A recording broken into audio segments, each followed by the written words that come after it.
বক্তব্য বললে রাম তাতে সন্তুষ্ট হবে না। তুমি ভালো করে বুঝিয়ে দিও।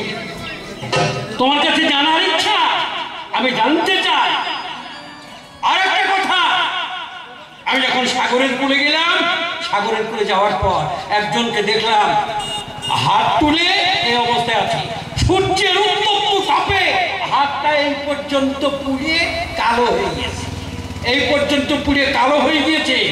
আর বদন ফিরিয়ে সবসময়ের জন্যে তোমাকে শত্রু আচরণ করে গালাগালি করছে।